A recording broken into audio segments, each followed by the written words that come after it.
Hello everyone, welcome to prep with me. আজকে আমরা ননটেকের আরও একটা জেলাভিত্তিক ভিডিও নিয়ে তোমাদের কাছে এসেছি।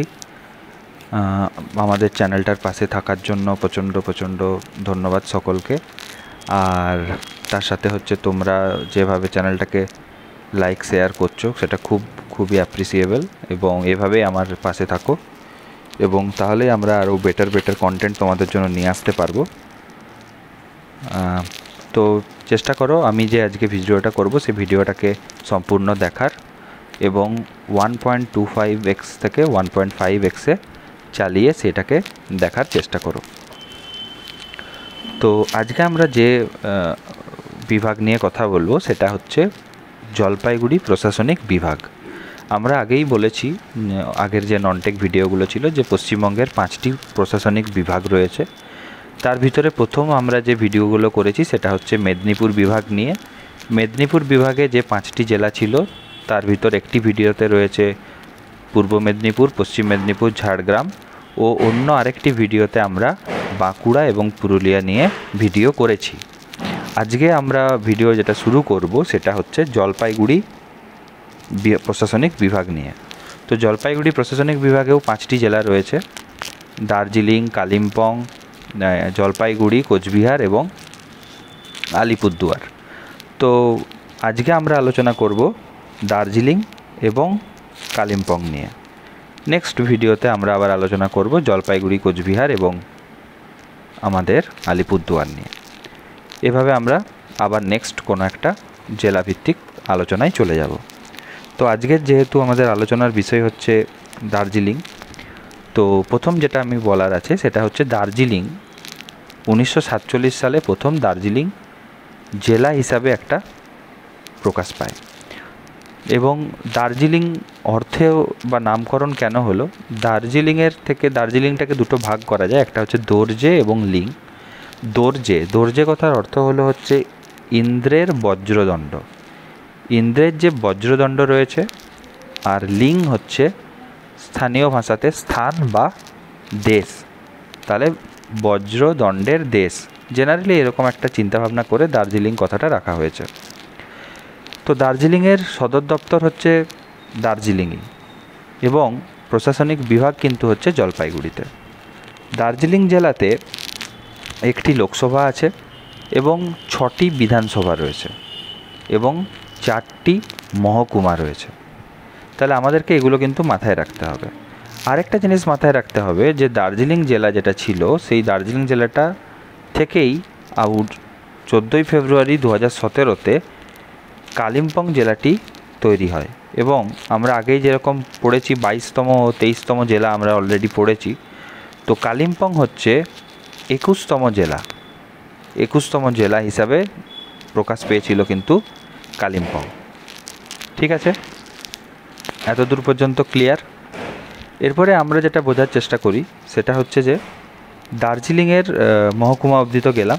এবারে দার্জিলিংয়ের ডিএম, এখন বর্তমানে যে দার্জিলিংয়ের ডিএম যিনি রয়েছেন তিনি হচ্ছেন ডক্টর প্রীতি গোয়েল IAS, এবং এসপি যিনি রয়েছেন তিনি হচ্ছে শ্রী প্রবীণ প্রকাশ IPS।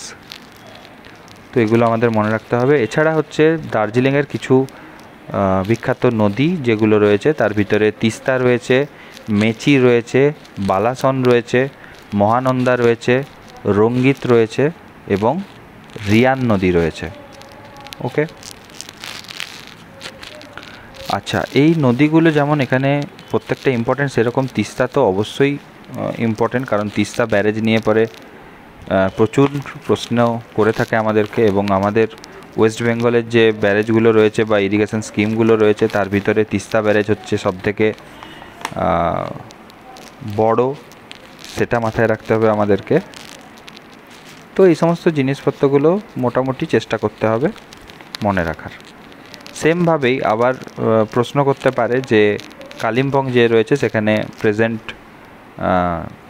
ডিএম কে রয়েছে, তো সেক্ষেত্রে শ্রী বালাসুব্রমণিয়াম টি রয়েছেন। হ্যাঁ, তো এগুলো আমাদেরকে একটু জেনে নিতে হবে।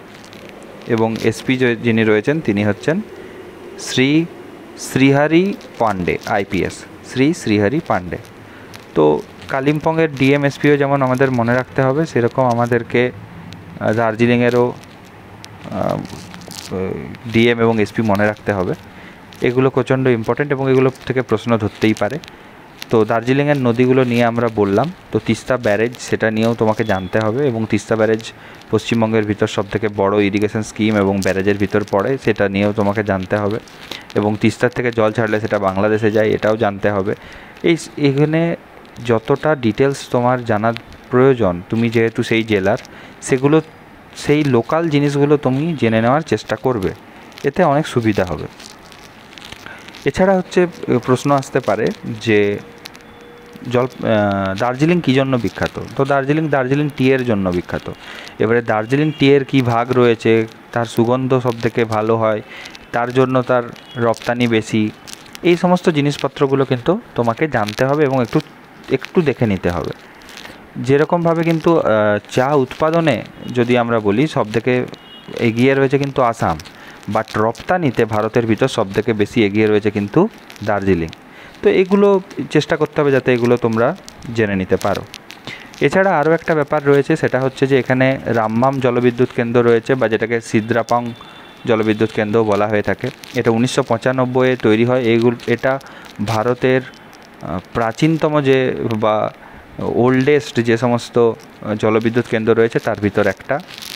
এখানে টোটাল 4টা ইউনিট রয়েছে, 50 মেগাওয়াট এখানে জলবিদ্যুৎ তৈরি হয়। তো এই সমস্ত জিনিসপত্রগুলো তোমাকে মনে রাখতে হবে, জানতে হবে। আরও ডিটেলসে যদি তুমি জানতে পারো, যেহেতু তুমি ওই জায়গারই বা ওই শহরের, তো তুমি সেখানে আরও বেশি ডিটেলস তুমি পাবে, সেগুলো তোমাকে জানতে হবে। এছাড়া আরও একটা ইম্পর্ট্যান্ট ব্যাপার রয়েছে এই দার্জিলিং নিয়ে, সেটা হচ্ছে দার্জিলিংয়ে কিন্তু একটা ন্যাশনাল পার্ক রয়েছে। এগুলো প্রচণ্ড প্রশ্ন করে। তো সেই ন্যাশনাল পার্কের নাম কি? Singalila national park.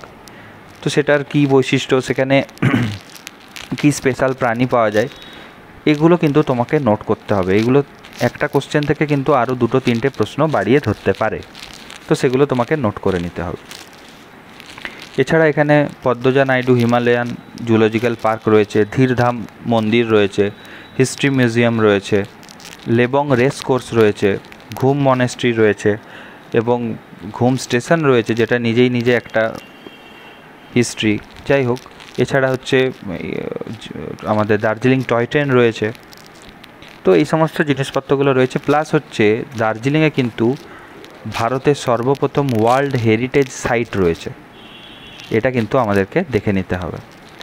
এবং এখানে রয়েছে হিমালয়ান মাউন্টেনিয়ারিং ইনস্টিটিউট, এবং হিমালয়ান মাউন্টেনিয়ারিং ইনস্টিটিউট সেটা কত সালে তৈরি হয়েছিল বা প্রতিষ্ঠা হয়েছিল, সেটা কিন্তু তোমরা একবার দেখে নেবে।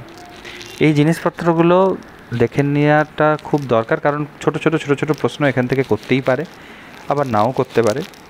সেগুলো চেষ্টা করতে হবে যাতে তুমি এক চান্সে উত্তর দিতে পারো। এছাড়া এখানের বিশিষ্ট ব্যক্তির নাম জানতে বলতে পারে, যে দার্জিলিং থেকে বিশিষ্ট ব্যক্তি কারা রয়েছেন। তো তার ভিতরে অভিনেত্রী মহিমা চৌধুরী রয়েছেন, খেলোয়াড় রয়েছে ঋদ্ধিমান সাহা, এছাড়া রয়েছে অরুণা রামা এবং তুলসী ঘিমিরে। তো এদের নাম তোমাকে বলতে হবে, এদের সম্পর্কে একটু ডিটেলস তোমরা জেনে নিও। হ্যাঁ, তাহলে কি হবে, তোমাদের কাছে এই জিনিসপত্রগুলো আরও ইজি হয়ে যাবে। এবারে সাক্ষরতার ভাগ যদি আসে, তাহলে দার্জিলিং এবং কালিম্পংয়ের কিন্তু সাক্ষরতার ভাগ সেম। যেহেতু 2011 সালে যখন সাক্ষরতার হার নিয়ে আলোচনা হয়েছিল, সেই সময় কিন্তু যেহেতু আমাদের কালিম্পং ছিল না, তো সেই জায়গা থেকেই কিন্তু আমাদেরকে ওই দার্জিলিং এবং কালিম্পংয়ের সাক্ষরতার হার সেম বলতে হবে, প্রায় 80%-এর কাছাকাছি। এবারে চলে আসছি আমরা যে কালিম্পং কিন্তু প্রথমে সিকিমের অন্তর্গত ছিল, পরবর্তীকালে দার্জিলিংয়ের সাথে সেটা যুক্ত হয়ে যায় এবং 2017 সালের 14 ফেব্রুয়ারি সেটা আলাদা হয়ে পড়ে, একটা আলাদা রাজ্য, আলাদা জেলা হিসাবে পরিচিত হয় 2017 সালে। এবং এটা প্রায় 1300 মিটার উচ্চতায় অবস্থিত একটি জেলা। এখানে মহকুমা একটি, এখানের কোনো লোকসভা নেই এবং লোকসভা কেন্দ্রটি দার্জিলিংয়ের সাথেই যুক্ত। বিধানসভা একটি এবং সদর শহর হচ্ছে এখানে কিন্তু কালিম্পং শহর। এখানে প্রায় 80% মানুষ কালিম্পংয়ের নেপালি ভাষায় কথাবার্তা বলে থাকেন। এই সমস্ত জায়গা দিয়ে যে এনএইচগুলো গেছে ইম্পর্টেন্ট, তারা হচ্ছে NH10, NH17, এটা কিন্তু মাথায় রাখতে হবে। কালিম্পংকে কালিম্পংয়ের গুরুত্বটা কী? কালিম্পংয়ের যে গুরুত্বটা ছিল সেটা হচ্ছে যে যখন ইন্দো চায়না যুদ্ধ হয়নি সেই সময় এই কালিম্পংই ছিল ভারত এবং তিব্বতের বাণিজ্যের দুয়ার। তাই এটা তোমাকে জানতে হবে যে কালিম্পং কিন্তু একটা বাণিজ্য কেন্দ্রের মূল জায়গা ছিল, যেখান থেকে ভারতের এবং তিব্বতের বাণিজ্য হতো। পরবর্তীকালে সেটা বন্ধ হয়ে যায়। এখানে অর্কিড, ক্যাকটাস, বিভিন্ন রকমের জিনিসপত্র, গাছপালা দেখতে পাওয়া যায়। এখানের দুটো প্রধান নদী রয়েছে, একটা তিস্তা, একটা হচ্ছে জলঢাকা। আচ্ছা, তিস্তা ব্যারেজ, তিস্তা প্রকল্প, তিস্তা ইরিগেশন স্কিম, এটা যেমন তোমরা পড়বে সেরকমভাবেই আরেকটা জিনিস নিয়ে তোমাকে পড়তে হবে, সেটা হচ্ছে জলঢাকা প্রকল্প। ভুটানের সাথে আমাদের জলঢাকা নিয়ে কী কথাবার্তা হয়েছে, সেখান থেকে কিভাবে জল আসে এবং এখানে দুটো বাঁধ রয়েছে, সেখান থেকে জলবিদ্যুৎ তৈরি হয়, সেই জলঢাকা প্রকল্প নিয়েও কিন্তু একটু তোমরা ডিটেলসে দেখে রাখবে। আমি এখানে আর অ্যাড করিনি। কালিম্পংয়ের ক্ষেত্রে আদা, এলাচ, দারচিনি, সুপারি এ সমস্ত প্রচুর চাষ হয়ে থাকে এবং এখান থেকে রপ্তানিও হয়, এবং 6টি বড় বড় চা বাগান এই কিন্তু কালিম্পংয়ে রয়েছে।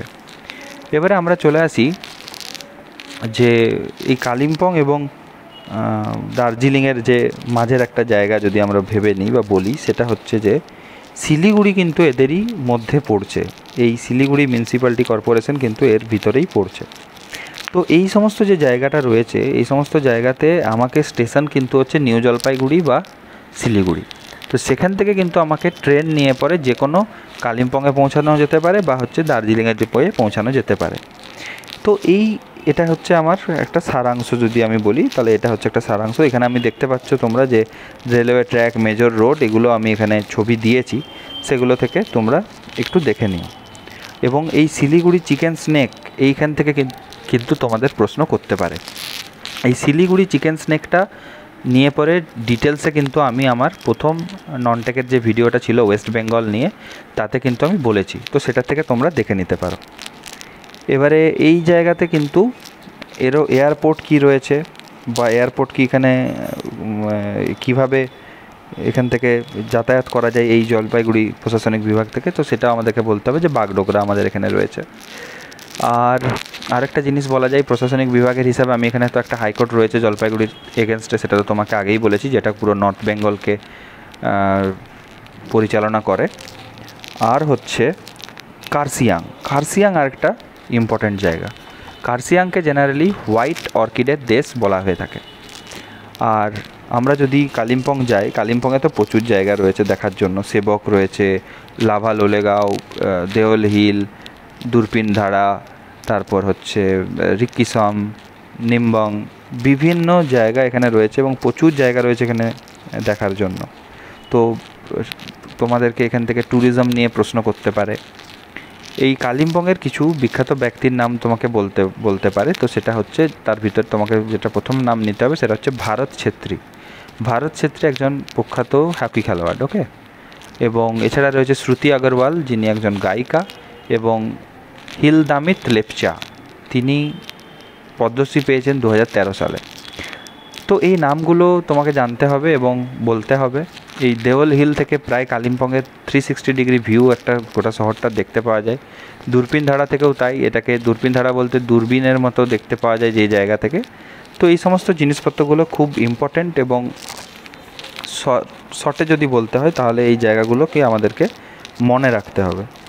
এবং গরু বাথানও এই জায়গাতে রয়েছে এবং সেগুলোও আমাদেরকে মনে রাখতে হবে। এবং সেই জায়গাগুলোর স্পেশালিটি, ট্যুরিজম, সেখানের কি আমরা ন্যাশনাল পার্ক পাচ্ছি, সেই ন্যাশনাল পার্কে স্পেশাল কি জন্তু জানোয়ার রয়েছে বা কোন জন্তুকে বা অ্যানিম্যালকে এখানে সংরক্ষিত করে রাখা হচ্ছে, এইগুলো নিয়ে তোমাদেরকে পড়তে হবে।